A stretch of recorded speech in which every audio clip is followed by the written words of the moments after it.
Bom, pessoal, passou as eleições, o Lula foi eleito, foi diplomado, tomou posse e está governando. Mas não sem antes ter sofrido uma tentativa de golpe de Estado no dia 8 de janeiro de 2023, onde um monte de baderneiro quebrou o Congresso Nacional, quebrou o Palácio do Planalto e quebrou a sede do STF. A democracia está em risco no Brasil? Na verdade, a democracia sempre está em risco.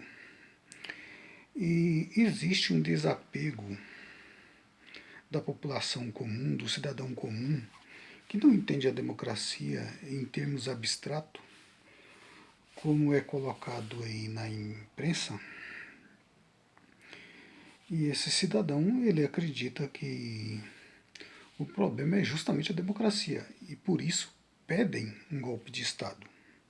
Porque eles imaginam que com um líder forte, ou pretensamente forte, a economia ia funcionar melhor e que não ia ter essa baderna que a gente vê por aí, essa confusão, esse desleixo e essas coisas fora do lugar. Porque embora o cidadão perceba as coisas fora do lugar, mas é só dos outros. A dele, não, eu sou perfeito, eu faço as coisas perfeitas. Eu não pratico corrupção. No meu caso é só um jeitinho. É como a maioria das pessoas se comportam.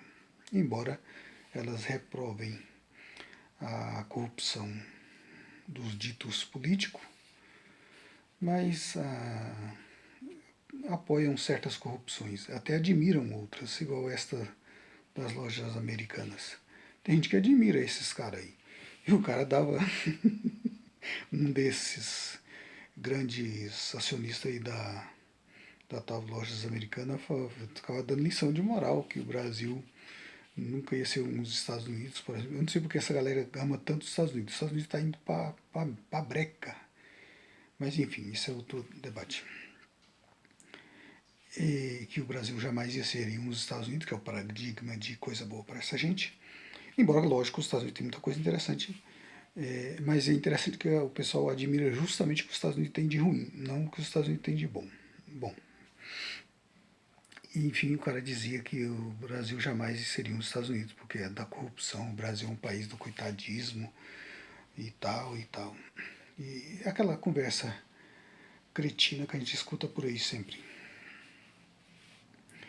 da pessoa reprovar o erro dos outros e ser muito beneficente, assim, autocomplacente com o próprio erro, né? Então, muita gente admira esse tipo de corrupção. Nossa, são empreendedores. É porque um trabalhador comum, que tem o seu pequeno negócio, que é um pequeno comerciante, que muitas vezes tem uma lojinha, ou até duas, três, quatro, cinco. Na verdade, ele é um trabalhador. Ele está mais perto de cair e está mais perto dos seus trabalhadores do que o, um desses que eles tanto admiram aí. Porque o pequeno empresário no Brasil passa por muitas dificuldades. E a carga tributária no Brasil é em cima dos pequenos negócios dos trabalhadores, em cima do setor produtivo, e não em cima da renda como deveria ser e como é nos lugares um pouco mais. Isso aí eles não querem copiar dos Estados Unidos, né? Você vê que os Estados Unidos também têm uma carga tributária bastante regressiva. Acontece que lá chega a ter milionários, alguns que são mais conscientes, que pedem ao governo para pagar mais impostos, porque compreende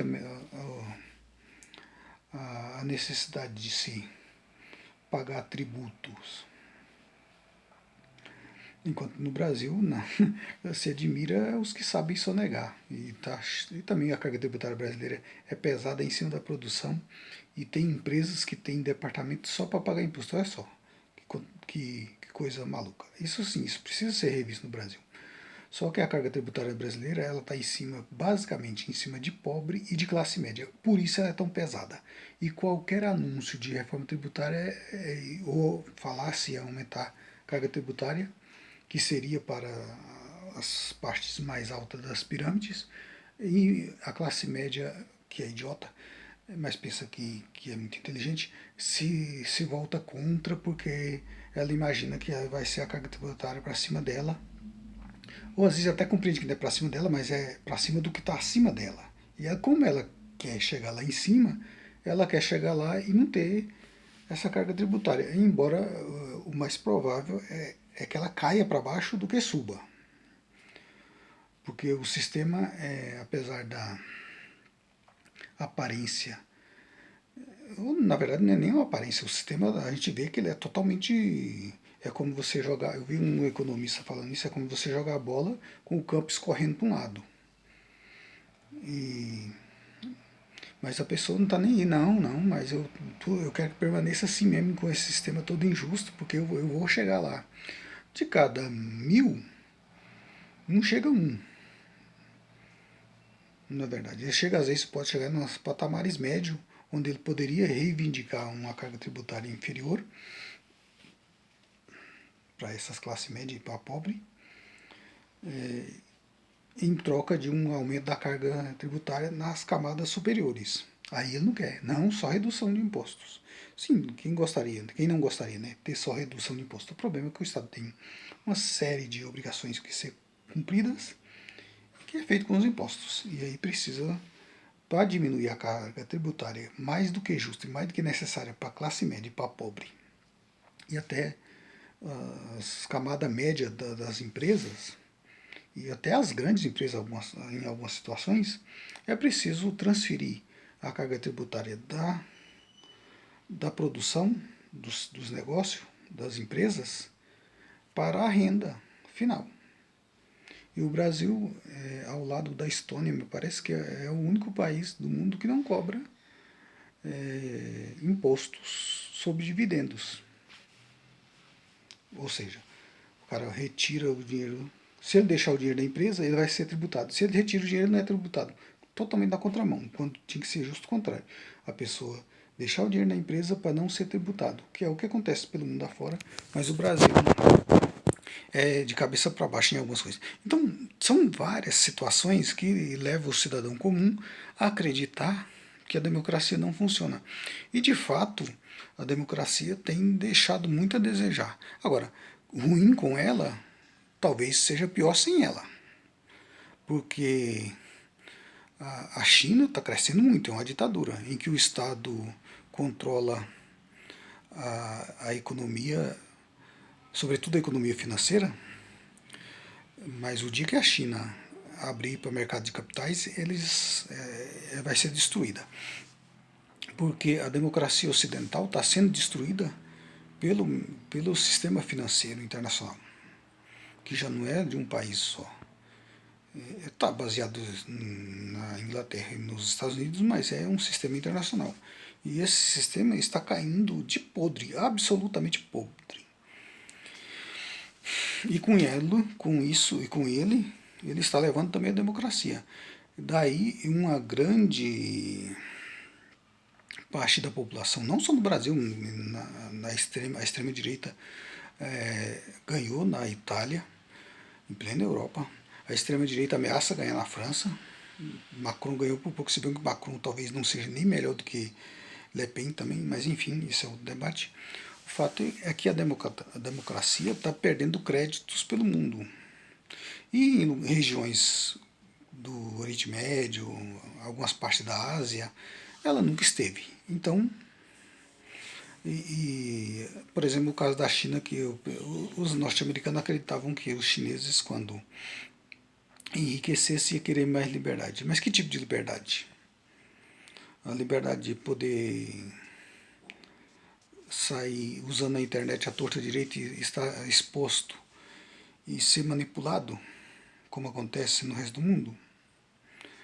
Até que ponto isso seria uma liberdade também, né? Mas enfim, o fato é que os norte-americanos acreditavam que os chineses iam querer isso e estão surpresos que os chineses estão enriquecendo e não estão nem aí para essas coisas. Algum aqui ali, aparece algum aqui ali que trabalha para o sistema internacional e aí acabam atacando o regime comunista chinês, oficialmente comunista, porque na verdade a China parece que é um sistema híbrido entre. Parece que a China escolheu um modelo onde pega o melhor do comunismo e o melhor do capitalismo.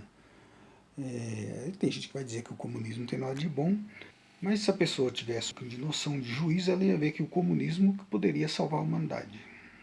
Porque é um sistema que procura ser mais racional, embora não tenha funcionado, tenha caído no autoritarismo, nas vezes em que foi colocado em prática, e pior, sem crescimento econômico, também pela sabotagem que os Estados Unidos sempre, o mundo ocidental sempre praticou nesses países. Basta ver o exemplo de Cuba, por exemplo, que está submetida há mais de 60 anos a um embargo que aniquila o país e mesmo assim o país está aí resistindo.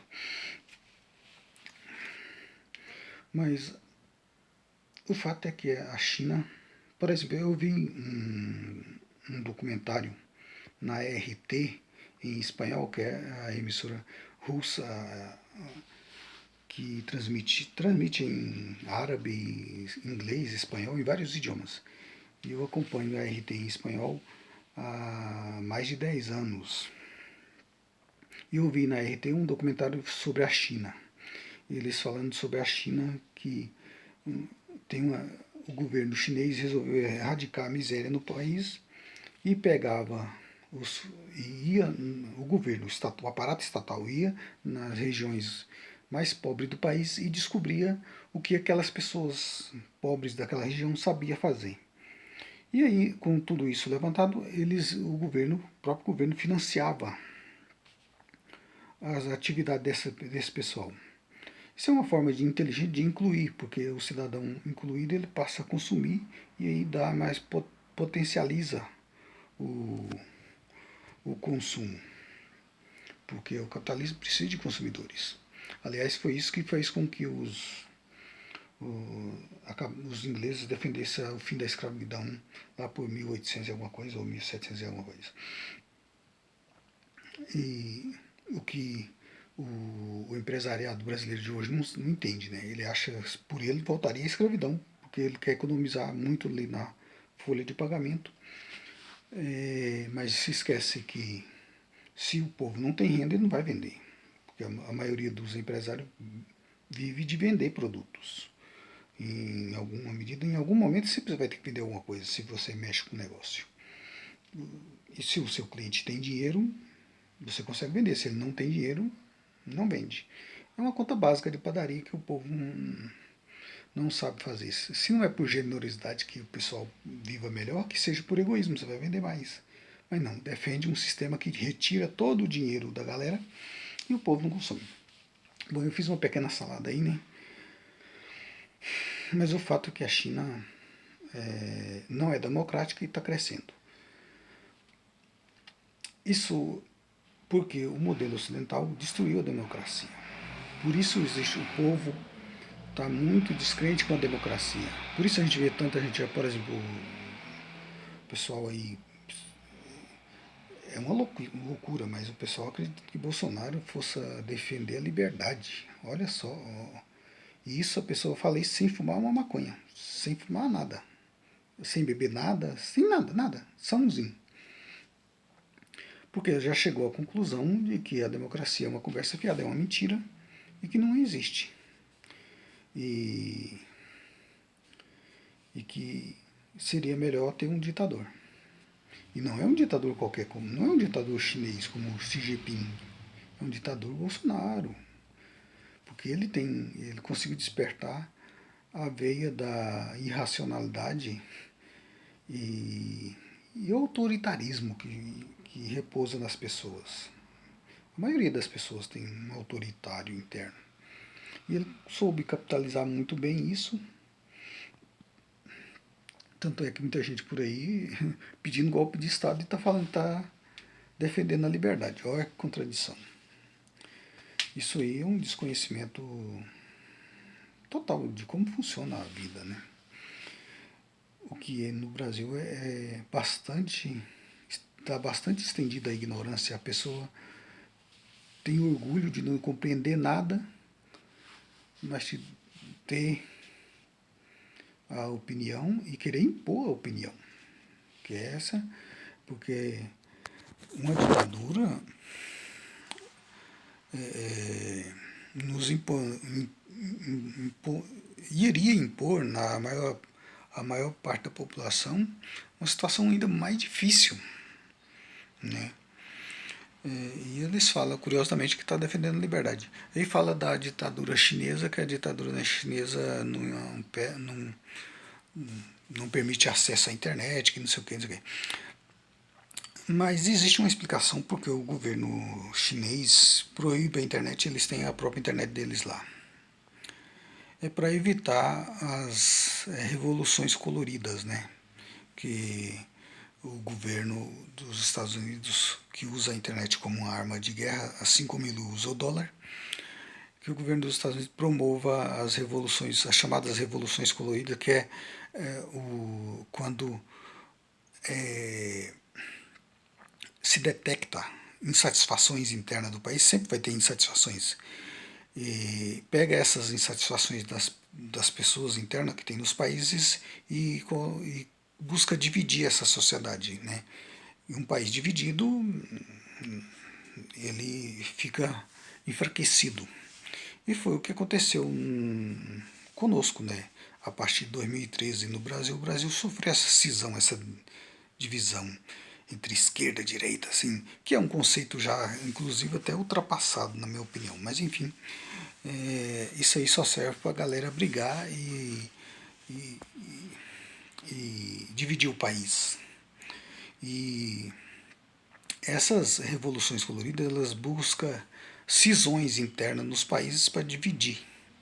Igual, por exemplo, no Brasil aqui, eles financiam a esquerda identitária, a esquerda que supostamente luta pelos índios, supostamente luta pelos negros, supostamente luta pelos homossexuais, de um lado, e coloca do outro lado o conservadorismo nas pessoas, que todos nós somos conservadores até certo ponto, em alguma medida, sobre alguma situação. Então, busca essa divisão interna do país, que de um lado, colocar temas que chocam os mais conservadores e aumentar, na parte conservadora da sociedade, o reacionarismo, aumentar a divisão interna.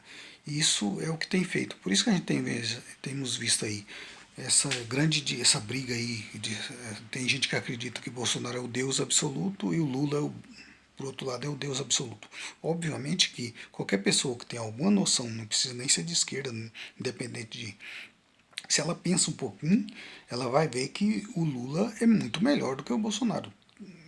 Não tem nem comparação. Aliás, não é o Lula que é melhor do que o Bolsonaro. Qualquer outro candidato que a gente tivesse colocado no poder em 2018 teria sido melhor. E qualquer um outro que tivesse sido eleito agora também seria muito melhor do que Bolsonaro. Bolsonaro é a merda, o pó de merda da merda, a merda mais baixa.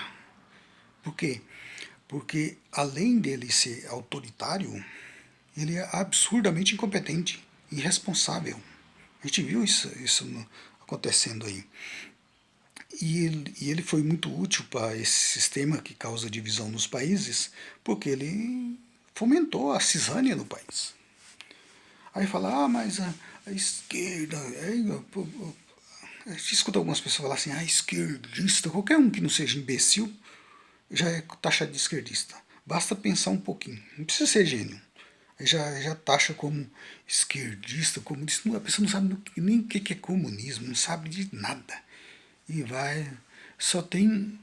Assim, na verdade, essa pessoa é em parte vítima desse sistema de buscar causar divisão interna nos países, que foi o que aconteceu aqui no Brasil. A partir de 2013, a retirada da Dilma, você pode observar que depois da retirada da Dilma, nunca mais o país cresceu. Porque a Dilma estava fazendo um péssimo governo? Estava. Mas eles fizeram questão de sabotar ela. E aí o que era ruim ficou muito pior, porque entrou o Temer e graças a essa falsa operação contra a corrupção que foi a Lava Jato, que na verdade era uma operação para destruir a política nacional, e entrou o Bolsonaro. E o que o Bolsonaro fez? Piorou ainda a nossa situação. Agora vem Lula tentando recuperar com a frente ampla, recuperar o país. Parece que nós temos os dois melhores políticos capazes de fazer isso, que é o Geraldo Alckmin, que foi governador 4 vezes de São Paulo, que é um país em si. A economia paulista é maior do que a economia argentina. E nós temos o Lula, que foi presidente 2 vezes e fez a sua sucessora, que foi a Dilma. Esse modelo de democracia ainda que capenga esteve por ser derrubado. E o objetivo do Bolsonaro, ele nunca escondeu isso, era derrubar isso, porque na visão dele e dos loucos acelerados que seguem ele, tá tudo errado e precisa destruir tudo. E não tem, e o pior, não tem solução se não é a volta do Bolsonaro. Então tem gente que está louca. A pessoa perdeu a capacidade de raciocinar minimamente. Felizmente, parte da sociedade ainda pensa um pouquinho. Muita gente mesmo não gostando do Lula resolveu que o bolsonarismo não daria mais, porque aquela cena patética daquela deputada correndo atrás daquele cara com um revólver é um negócio de louco. Quer dizer, em vez de importarmos as coisas boas que tem nos Estados Unidos, que tem muita coisa boa interessante que os Estados Unidos têm, o pessoal quer importar o que os Estados Unidos têm de ruim, que é essa mania de arma para todo lado. E lá, praticamente todos os dias tem um tiroteio. A pessoa tá louca da vida, sai atirando. E muita gente acreditando que isso aqui seria a solução para o Brasil. Ou porque tá louco, ou porque não tem noção mesmo. E muita gente está totalmente desacreditada da democracia mesmo, o modelo democrático. E, de certa forma, a democracia não tem conseguido dar respostas para boa parte da população. Não só no Brasil, na Europa mesmo, está uma situação calamitosa. E a Europa deve padecer muito nos próximos anos, em parte também pela confusão que eles resolveram comprar com a Rússia. Desnecessariamente, só por capachismo dos Estados Unidos. Os europeus que pareciam inteligentes estão se demonstrando muito mais mentalmente colonizados do que os latino-americanos. É interessante ver isso. Mas, enfim, para resumir, que a democracia está em risco, sempre está em risco. E ainda mais quando existe um processo que é externo, que vem de fora, para causar divisão interna no país e botar uns contra outros, que é o que temos visto nos últimos anos isso acontecer no Brasil. E a democracia está em risco também porque o mercado financeiro destruiu. Onde o mercado financeiro põe a mão, onde a financeirização põe a mão, destrói. A mídia que nunca foi santa, mas a mídia sempre teve um papel importante nos modelos democráticos. Até isso já se acabou. Porque a mídia pertence a bancos. Basta a gente ver a mídia. Você não vê na mídia uma opinião discordante sobre a economia. Todo é esse sistema neoliberal que está levando à ruína a economia produtiva e de quebra está levando a democracia junto.